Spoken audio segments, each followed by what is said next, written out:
Welcome everyone to the 11 a.m. session of the virtual staffing conference. We welcome Jennifer Nelson from the Department of Homeland Security, and she's going to speak to us about Form I-9 and EVerify updates on COVID temporary policies. Welcome, Jennifer. Hi, and thank you. I appreciate the introduction. Yeah, I'm on our engagement team here at Verification, and we provide training to employers across the country on Form I-9 and EVerify, as well as employee rights, and we've got some programs for employees and workers as well. So if you have any questions during my presentation about Form I-9 or EVerify, feel free to submit those through the Q&A panel. I will try to respond to everyone's questions at the end. I'll also give you our contact information. So if I'm not able to respond to your question, or if something comes up after our presentation, you can certainly reach out to me or our customer service division and get answers to your questions. So really what I'm going to focus on today is the Form I-9 updates. As you probably know, Form I-9 was released recently. And then we're going to talk a little bit about EVerify, how that program works overall, creating cases, and how you use that under normal circumstances. I know we're not operating right now under normal circumstances necessarily, so we have several temporary policies as well that surround both Form I-9 and EVerify, as well as some of the worker categories. So I'm going to wrap up with those temporary policies. I've given you a lot of live links in this presentation because the information is pretty detailed. As you probably already know, for Form I-9, that's typically the case. So I wanted to provide you those resources and additional information that you can follow up with after the presentation today. So you can kind of be watching for that. I'll try to point those out as we go along as well. And the slide deck that I'm using today has been updated and re-updated as new policies are being released. So I'm going to provide that to the organizers, and you will receive a copy of it at the end, following the event. All right, so here's our agenda. Like I said, we're going to talk about those revisions. We're going to talk about I-9 and EVerify working together, the results that you'll see and how to handle those results under normal circumstances, and then we'll talk about those temporary policies. I've also got several resources for you, including our I-9 Central website, our EVerify website, and then our customer service. So we have so many ways to get you answers, and we want to make sure everyone's aware of those methods and how to get a hold of us if you've got questions. All right, so starting with that revised Form I-9, and you're probably already aware at this point anyway that USCIS did in fact release a new Form I-9 in January of this year. It was actually released to the public on January 31st. And at that point in time, employers had a 90-day transition period to begin using that new Form I-9. The transition time is true for people using the PDF or the paper version of the form from our website, or even if you're using an electronic version of the Form I-9. That electronic version or system needed to be updated within that 90-day transition period as well. So if you're using an electronic Form I-9 maybe provided by an external provider, you want to make sure that they have in fact updated it at this point with the revised version of the form.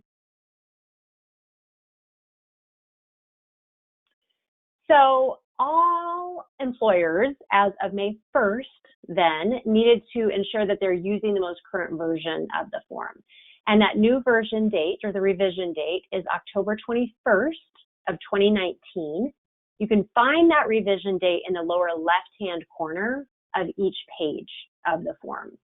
And sometimes people mistake the expiration date at the top of the page for that revision date. We get comments about that quite often. So just make sure that you're looking at the bottom for that revision date. And again, it's going to be October 21st of 2019. I've given you a live link on this slide to where you can find that most current version. It's on the USCIS.gov website. So that you don't have to go searching for it, it's kind of an easy way to find it through that link. And then finally, the revised version should be used for all new hires as well as re-verifications. So for those re-verifications, if one of your employees had temporary work authorization when they were initially completing the Form I-9 and they were initially verified on that previous version, you want to make sure that you get the new version, complete Section 3 for re-verification, and then attach the new form to the old form. That way you are maintaining that historic documentation and also meeting your requirements of completing re-verification for those folks with temporary work authorization. All right, so next we're going to talk about that revised Form I-9, some of the notable changes to it, as well as the instructions. And to be honest, there weren't many, if any, really, very substantial changes to the form. So just kind of step through these. First of all, Eswatini and Macedonia North were added to the list of issuing countries for both Sections 1 and 2 of the Form I-9. So those little drop downs, if you're using the smart fillable PDF version of the form, those drop downs have all of those countries of issuance in there. We had to update that because Swaziland changed its name to Eswatini in early 2019. So I want to point out here too that if you receive a Swaziland passport, which is still possible, you'll use Swaziland in that list of drop downs on the I-9, but because the country code itself is the same, because it's really the same country, when you go into EVerify and create that case, if you're an EVerify user, you'll need to choose Eswatini from the drop down in EVerify. So hopefully that makes sense, because you could still receive those Swaziland passports occasionally. Next, down to the instructions there and the changes made to the instructions, one of the most common questions that we typically received in the past from employers is who can be an authorized representative on behalf of that employer, and does the person need to be a notary? That is such a common question. We've gotten it repeatedly from the public at live presentations and on our webinars. So the instructions were updated to address that, and with it, employers can really designate or hire or contract with any person of their choice to complete, update, or make corrections to Sections 1 or 2 of the Form I-9. And this is being done on behalf of the employer. So that person that you're designating, that authorized representative, is going to complete those sections on behalf of the employer, and they should also then be signing and dating that appropriate section. So this person you're designating, as I mentioned, is known as the employer's authorized representative, and Department of Homeland Security regulations don't define authorized representative. So employers should really use its common meaning. Additionally, DHS does not require specific agreements or other documentation for Form I-9 purposes in regard to these authorized representatives. So it's important for employers to understand that the employer themselves are responsible for ensuring that that person who completes Form I-9 on their behalf is actually authorized to do so by your organization or by your company. So if someone fills out the Form I-9 on behalf of the employer themselves is still liable for any violations in connection with the form or the verification process. One final point that I want to make about authorized representatives, and this isn't something that comes up very often, but occasionally I get the question from employers, can the employee act as my authorized representative? And to answer that, employees cannot act as the authorized representative for their own Form I-9. Now, if you designated an employee to act on behalf of the company to complete other employees' Form I-9s, that's Section 2 and 3, that's allowed, but they can't be the authorized representative for their own Form I-9 completion. I also just want to point out that the person who is acting as an authorized representative does not need to be a notary. Of course, it doesn't eliminate that possibility of a notary acting in this capacity, but it's not a requirement. And then finally, I just want to mention on this slide the third bullet down, where we talk about clarifications on acceptable documents. With this, the acceptable document list itself for the Form I-9 did not change, but there was some clarifying points added to the instructions of the Form I-9. First of all, under List B number 3, the ID card there is listed as an ID card issued by a federal, state, or local government agency or entity. And the clarifying note that was added there is that the selection doesn't include the driver's license or an ID card issued by a state or outlying possession of the United States. That would be described as B1 of the list of acceptable documents. So that clarifying note was added. There was also a clarifying note added under List C number 7. And for this one, the note states that the selection does not include the employment authorization document, which is the Form I-766. That document falls under the List A documents because it establishes both employment authorization and identity, those two things that the employee needs to prove to you. So it doesn't fall under List C7 because the List C documents are employment authorization only. So that List C7 can really be several different documents issued by the Department of Homeland Security. A couple examples are the Certificate of Naturalization, which is the Form N550 or N570.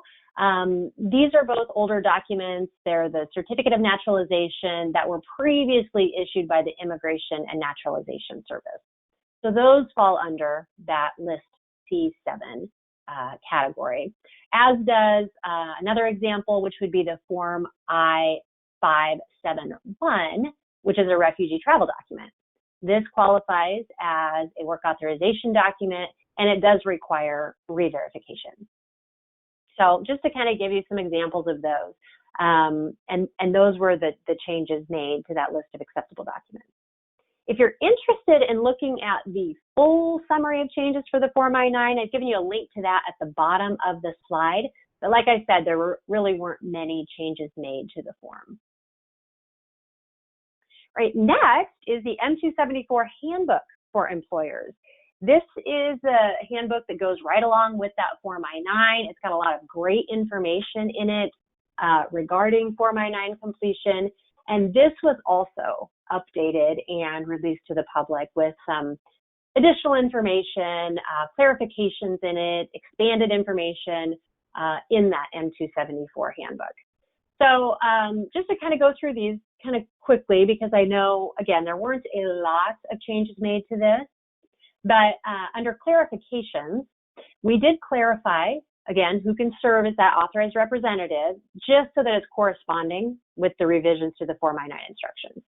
So that was made clear in the M274 as well. A couple major guidance changes, though, and I've got these listed on the slide. First one is the revised guidance to clarify that employers should enter the expiration date changes based on automatic extensions of a document in that additional information field box in Section 2. That's kind of that big box right in the middle of Section 2. And that revised guidance then eliminated the instructions to have the employee cross out and initial the information in the alien authorized to work until expiration date field in Section 1. And the reason for this was really just because the form needs to be legible for inspectors, and they were kind of finding that with those words crossed out or additional information being added there, it could be pretty tough to read. So they've added that clarifying guidance that the information for that should be added in that additional information field. Also revised was the gap extension document requirements.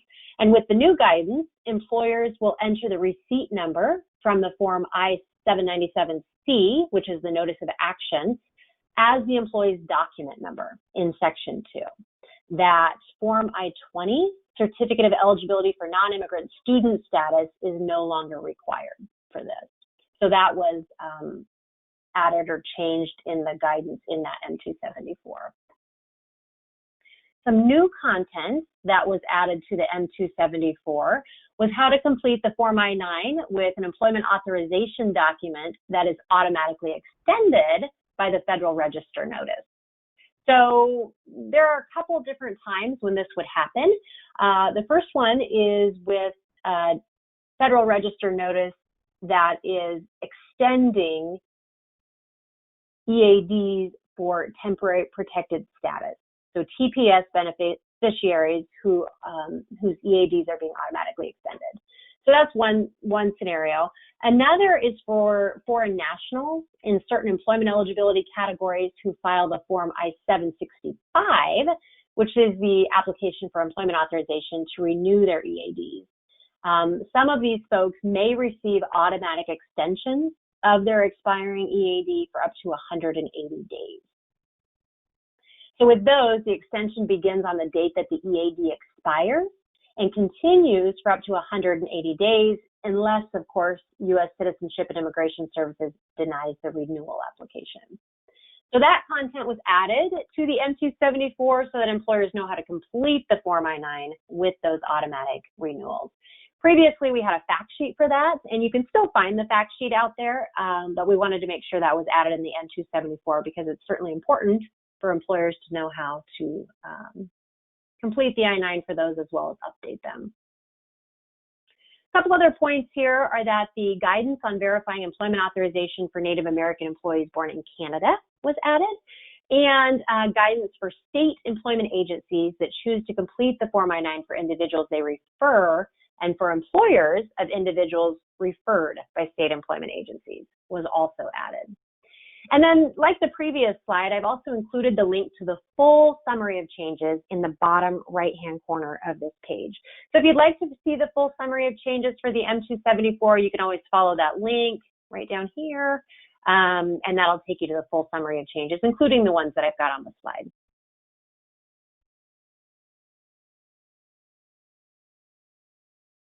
All right, so next we're going to talk a little bit about EVerify. How to create those cases, how to enroll in EVerify, and then what to do with the results that you receive from the system. Just a reminder here before we really get into EVerify is that EVerify does not replace the Form I-9 nor its retention of the Form I-9. Even if you enroll in EVerify, you still need to complete and retain that Form I-9. But there are some great benefits to enrolling in the EVerify program. First of all, it's free. There's no cost to use the EVerify service, and it's very fast and simple for employers to use. And what it does, it electronically allows an employer to verify that their new hires are authorized to work in the United States. So typically it's going to be for new hires only, although some employers may create cases for their existing employees. Those are generally going to be employers who have a qualifying federal contract, and that federal contract contains the FAR EVerify clause.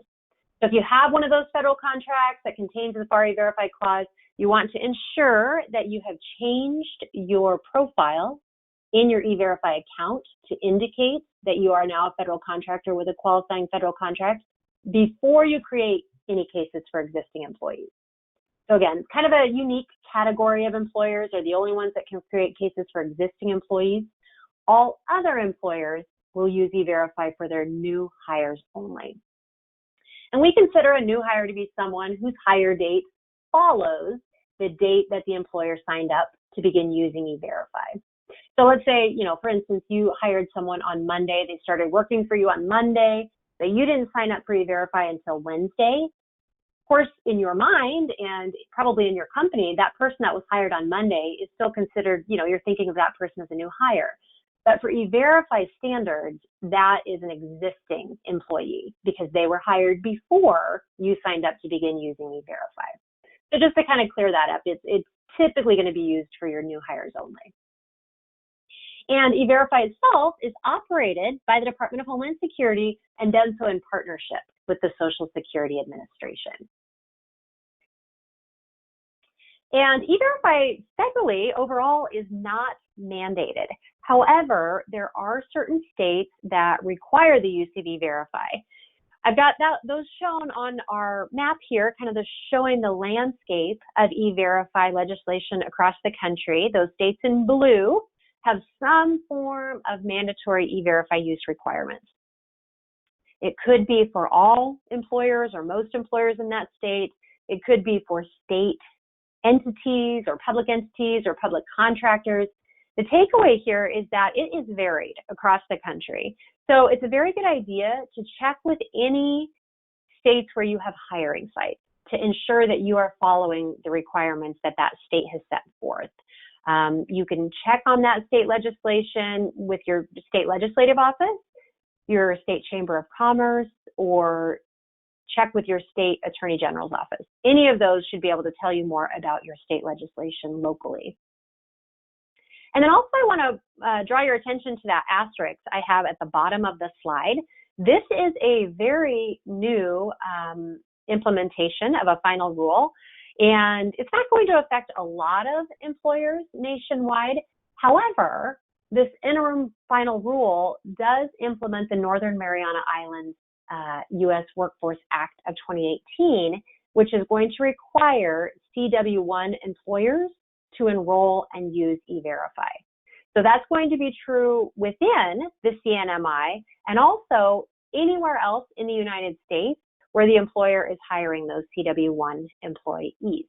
So it's a good idea. Just follow the link I have on this slide if you need more information about that requirement, because that is in fact mandating the use of EVerify for certain employers.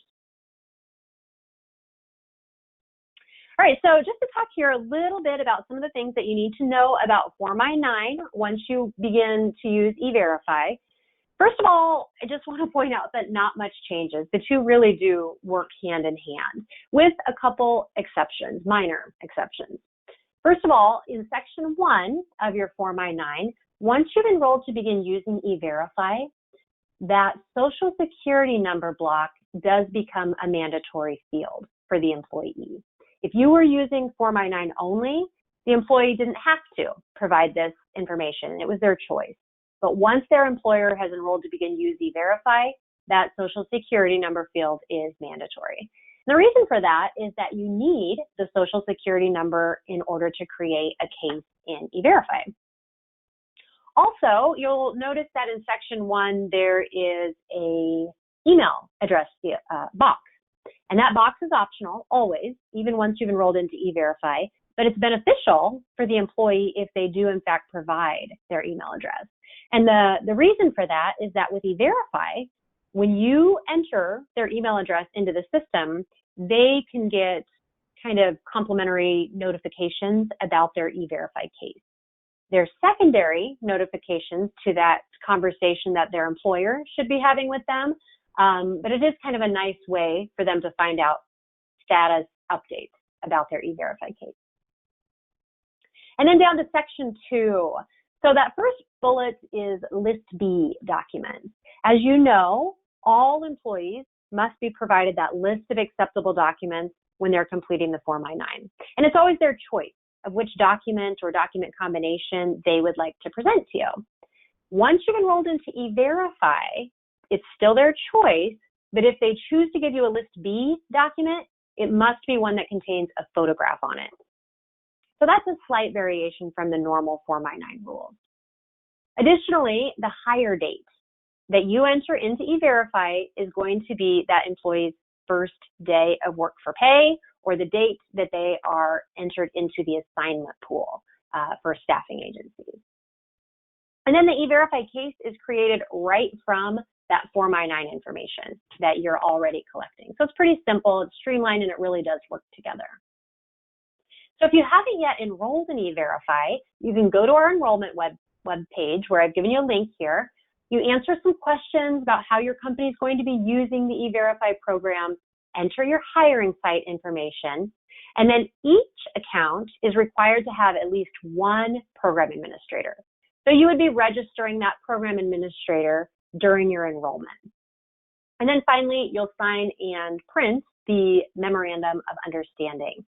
And that Memorandum of Understanding outlines the roles and responsibilities of the employer, as well as the Department of Homeland Security and the Social Security Administration. So it's a good document to become familiar with and kind of know what's outlined in there as an employer so that you're following those requirements that are set forth in the MOU. One of the requirements in that memorandum of understanding is that you need to display the EVerify participation poster and the You Have Rights poster. These need to be posted in a prominent location where potential employees will find out about your job announcement. So you'll notice the poster in the front of my graphic here is kind of a split screen. It is printed on one page in both English and in Spanish. So that one kind of meets your minimum requirement. The one in the back, the one with that American flag on it, that's the one that's provided by the Immigrant and Employee Rights section at the Department of Justice, and it needs to be printed in both English and in Spanish. So there's going to be a total of 3 posters that you'll be posting. They can also be added to your website or a job announcement page to kind of further advertise your use of EVerify. If you're wondering where to print these posters, you'll go to your EVerify account, log in, go to that home page, and then on your top ribbon, there is a resources link.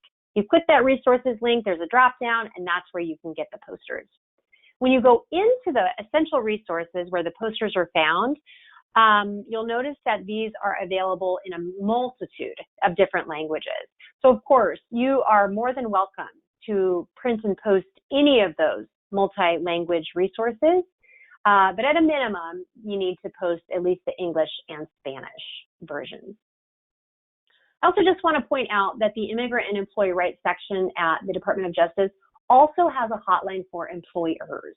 And this is a really good resource for employers so that you can contact the Department of Justice directly, run a scenario by them, and make sure that you are within your rights as an employer and that you're not unknowingly even discriminating against an employee.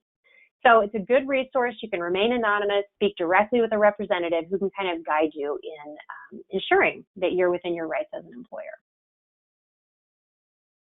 All right, so once you've enrolled, you've posted those posters, you're ready to begin creating a case, you'll log into your account, you'll have your Form I-9 information handy, you key that into EVerify, and then very quickly, typically within 3 to 5 seconds, you get an initial case result.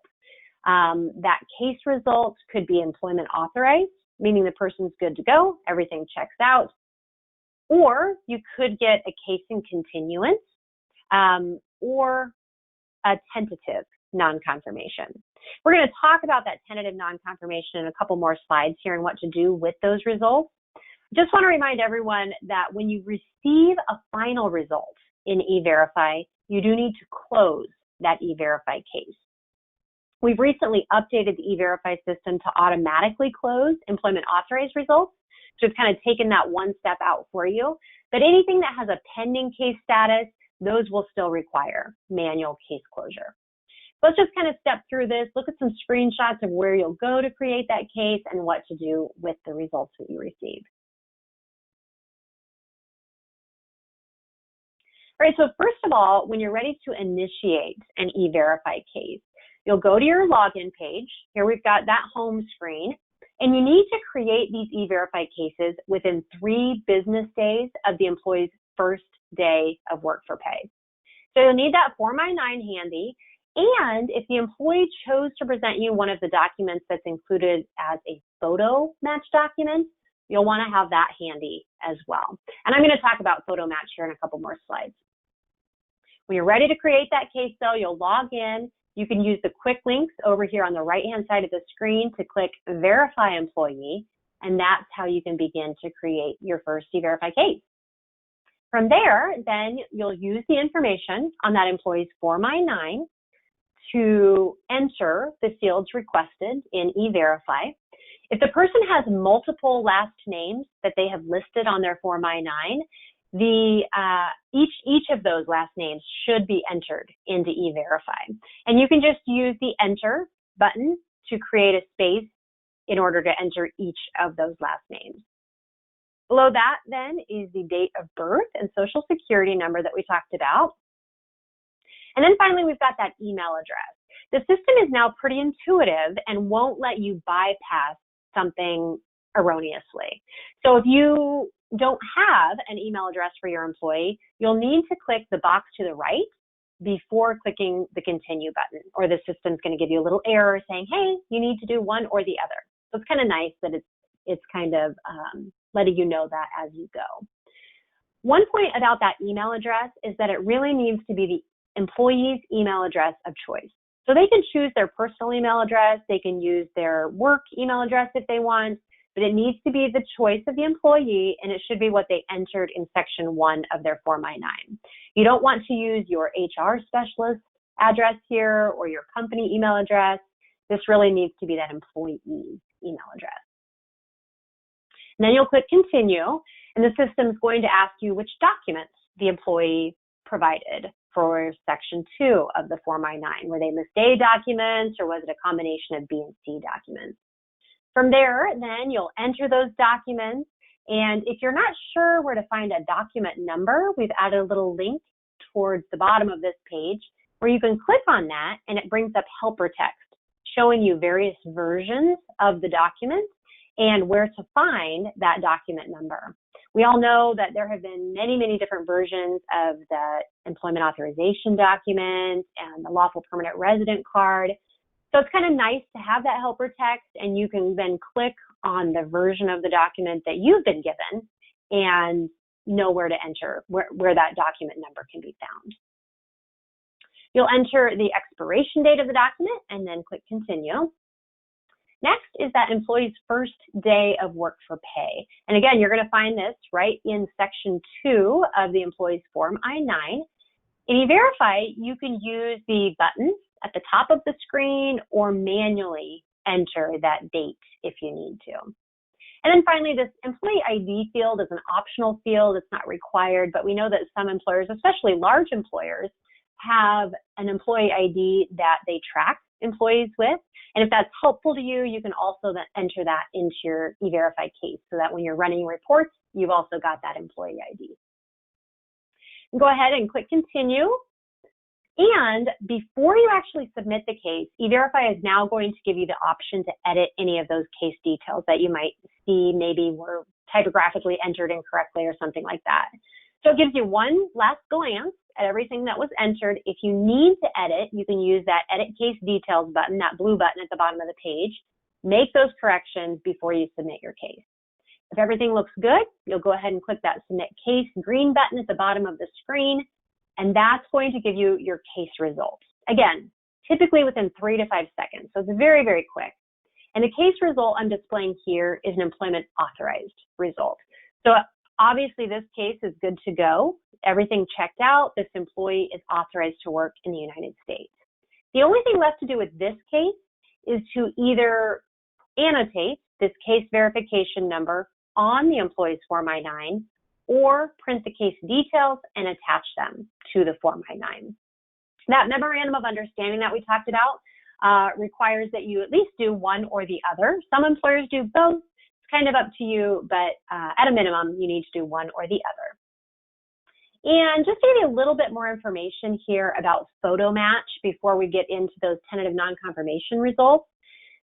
Photo match is going to display in the EVerify system if you indicate that your employee chose to present you their permanent resident card, their employment authorization documents, or their U.S. passport or passport card.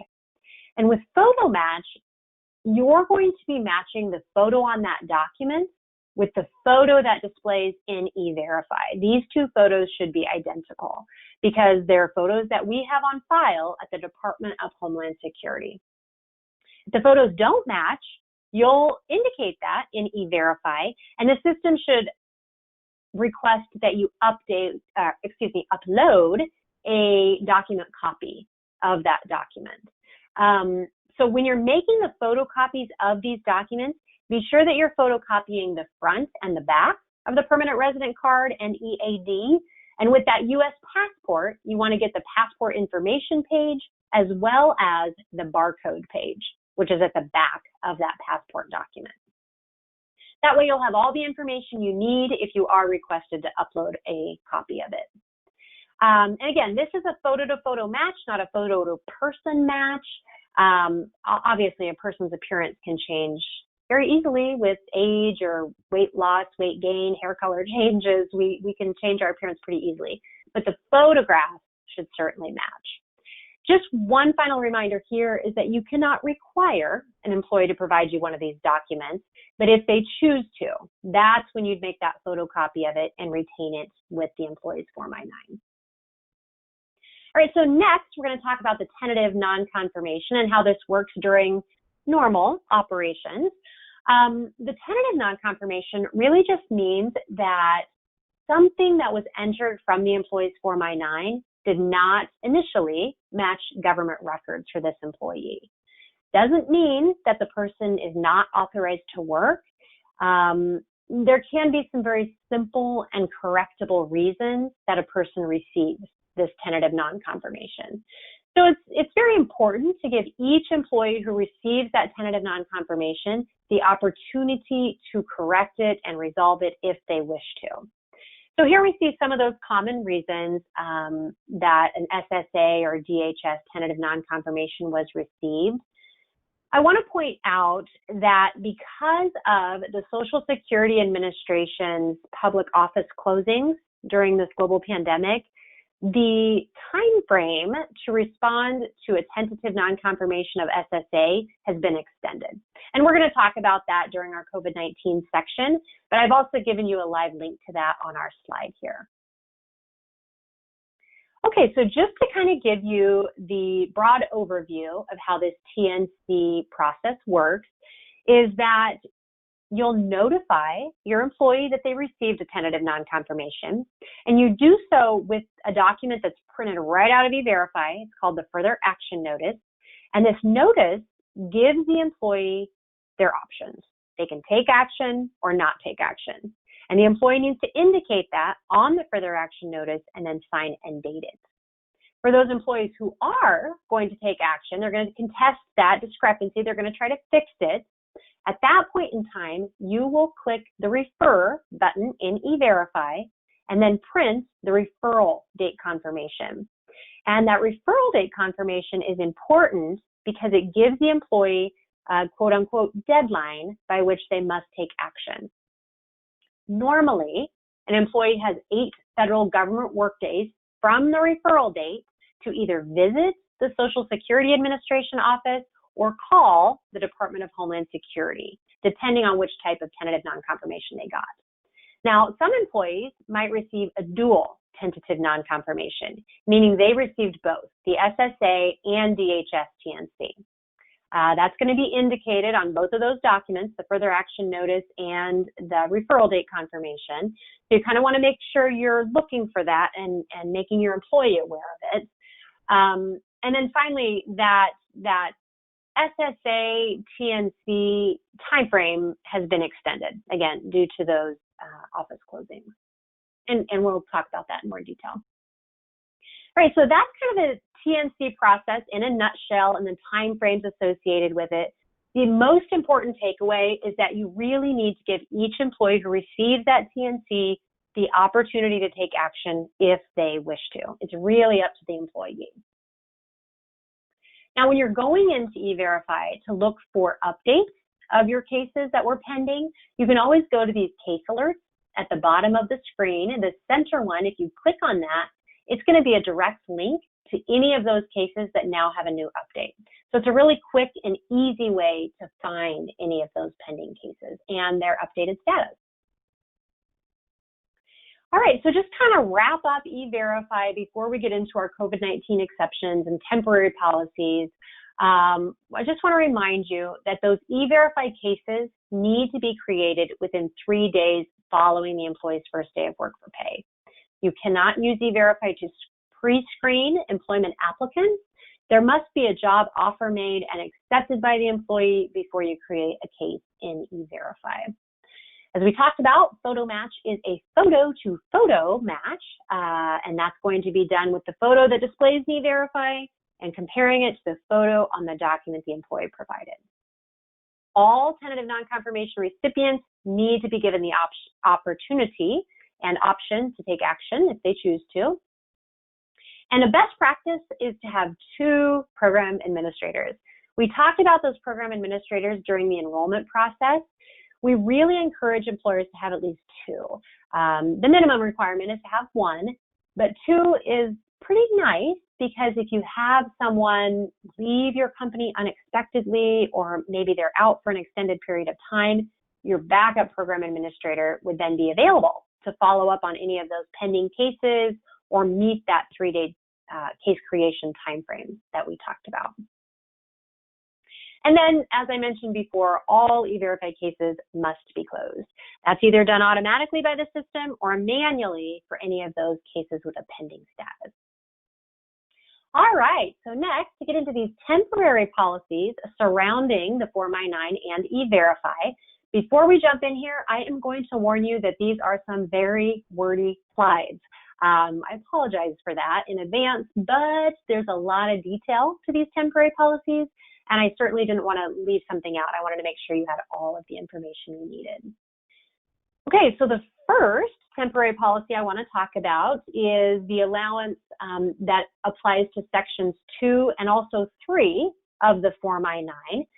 This temporary policy was initially issued on March 20th and was actually set to expire this week, May 19th, but because of ongoing precautions related to COVID-19, the Department of Homeland Security has now extended this policy for an additional 30 days. So it's now going to be extended through June 18th or within 3 business days after the termination of the national emergency, whichever of these comes first. So with this, as we talked about, Section 2 requires that employers complete that document review within 3 business days following the employee's first day of work for pay. This variance comes into play for employers and workplaces that are operating remotely. So for employers and employees taking that physical proximity precaution due to COVID-19, you'll not be required to review the employee's documents in the employee's physical presence within those first 3 days. That can now be done remotely. So if you're conducting this document inspection remotely, they need to be still done within that 3 business days following the employee's first day of work for pay, but you can do it remotely, meaning over a video link or by fax or by email, in any way that you're able to remotely inspect those documents. And then you'll enter that document information into Section 2 and also enter the word COVID-19 in the additional information field in Section 2. That's that box that we talked about earlier. It's kind of that large box kind of in the middle of Section 2. And then after normal operations resume, a physical inspection of the document needs to take place. So as the employer, you'll need to notify your employee that they do need to come into the office within 3 days of normal operations resuming, bring in their document, and that way you can physically examine it. And the date of that physical inspection and whoever conducted it should also be recorded in the additional information box. That Section 3 of the Form I-9 is for re-verification of an employee's temporary work authorization, and the ability to inspect documents remotely also applies to re-verification of that temporary work authorization for Section 3. So if you are completing Section 3 remotely, you should write COVID-19 EXT in the margin or use that additional information field. And with this, I've given you a link to the requirements that are laid out by this temporary policy. That one's at the top, and then another link to the information about this policy being extended at the bottom of the slide. Next are some temporary policies surrounding List B identity documents. Because many areas are under stay-at-home orders due to COVID-19 and some online renewal services have restrictions, employees might experience challenges renewing a state driver's license or a state ID card or other Form I-9 employment List B identity documents. So we have 2 separate guidance policies for these specific situations, these List B identity document situations. So the first one is for documents that were not otherwise extended by the issuing authority. Excuse me. So when your employee provides an acceptable expired List B document that's not been extended by the issuing authority, you need to record the document information in Section 2 under List B as applicable, as you normally would, and then enter the word COVID-19 in that additional information field we talked about. Within 90 days after the Department of Homeland Security's termination of this policy, that employee will be required to present a valid unexpired document to replace the expired document presented when they were initially hired. So with this, it is best if the employee can present the replacement of the actual document that was expired, but if necessary, they can choose to present a different List A or B document or documents and record the new document information in that additional information field. So when the employee later presents that unexpired document, you'll update your Form I-9 by recording the number and any other required document information from the actual document, and you'll do so in the additional information box, and then initial and date that change.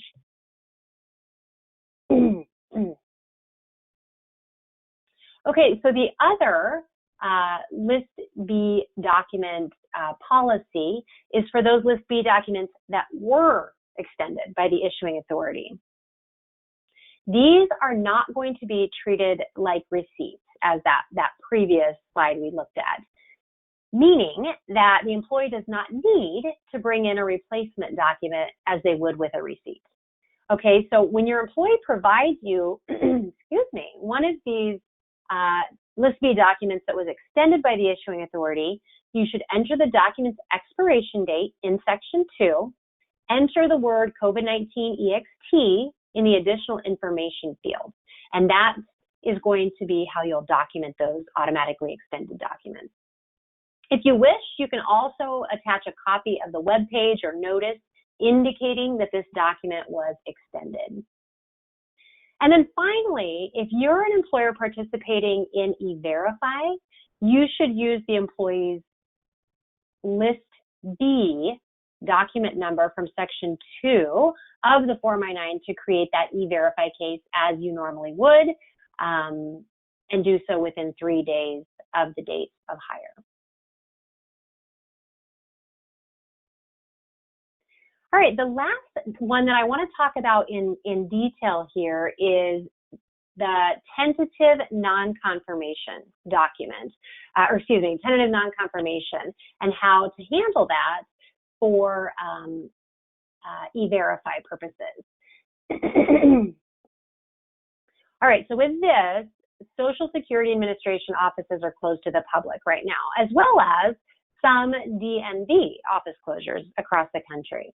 So EVerify, because of that, has extended the time frame for resolving a Social Security Administration tentative non-confirmation, as well as certain Department of Homeland Security tentative non-confirmations that are related to those DMV office closures.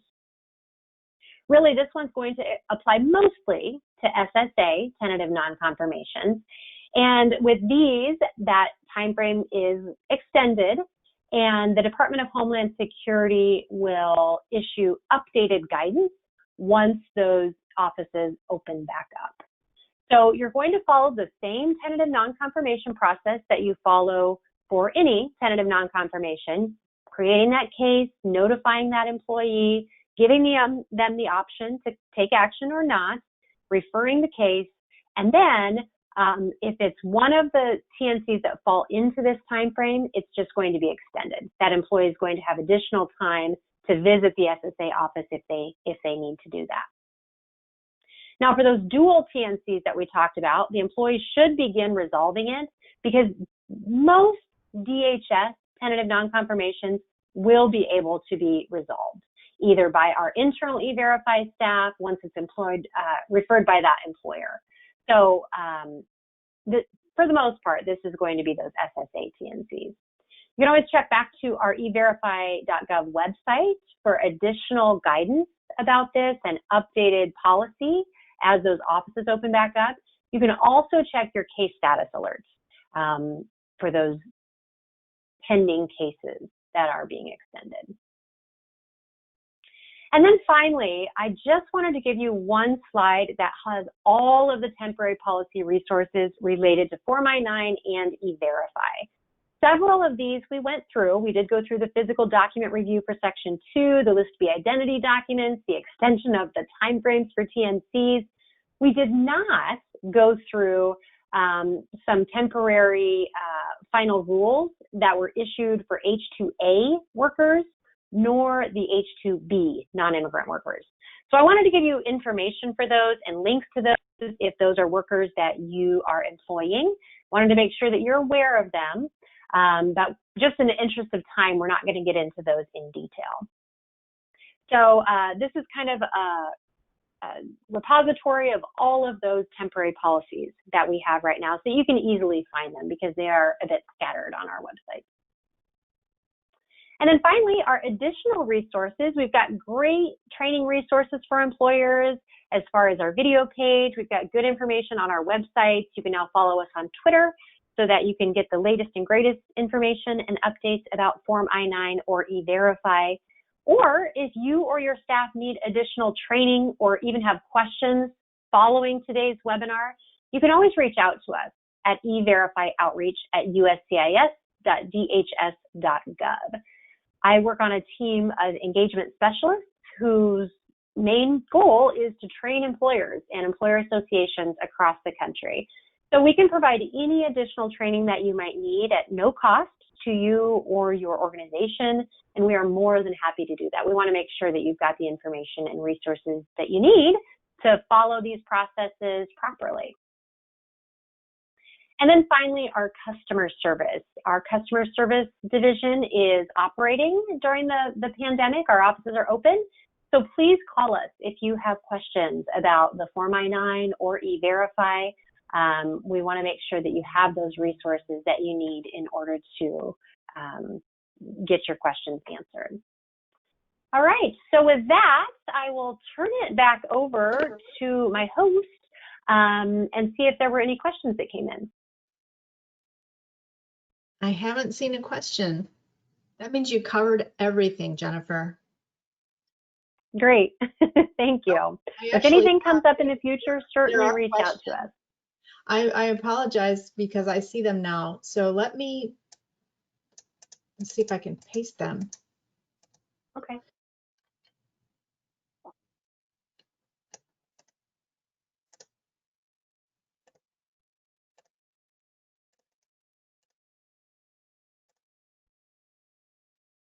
Okay, I sent you the first question.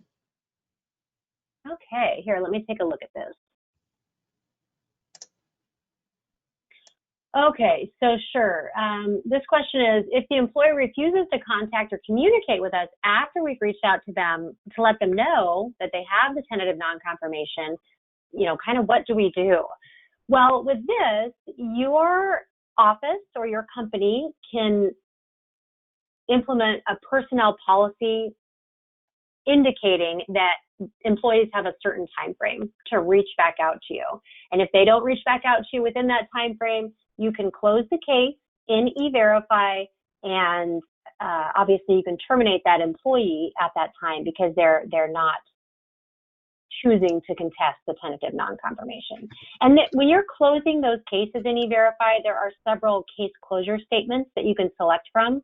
One of them would be that you terminated the employee because they are choosing not to take action on their tentative non-confirmation.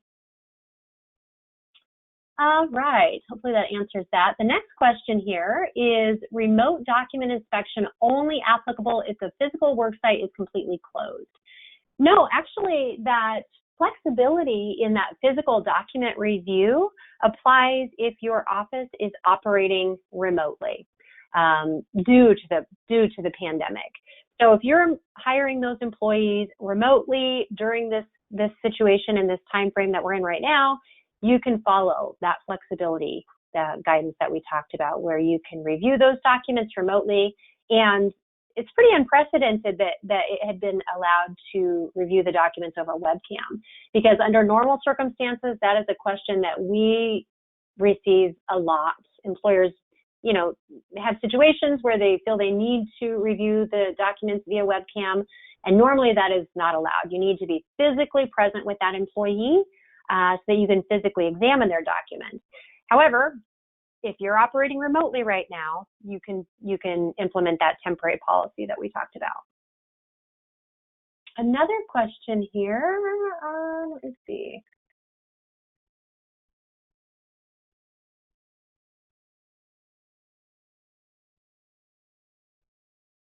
Let's see, I think that's it. I think the other question is about the PowerPoints, it looks like, and we will be sending out the slides to all attendees following the entire event.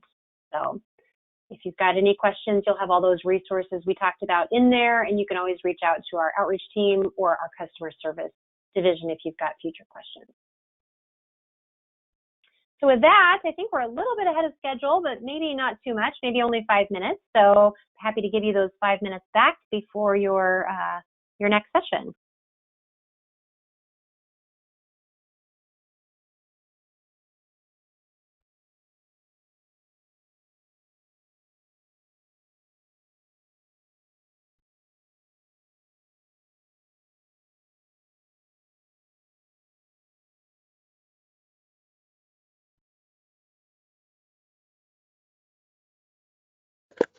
Hi, Lana, did you have any comments before we close out of this session? This is Laura. Thank Laura. you so much, Jennifer, for sharing all that information. We will be back at 12:30 for People First, Regrouping, Rebuilding, and Resilience presented by Kronos. So please come on back and log back in at that time. Thank you so much today.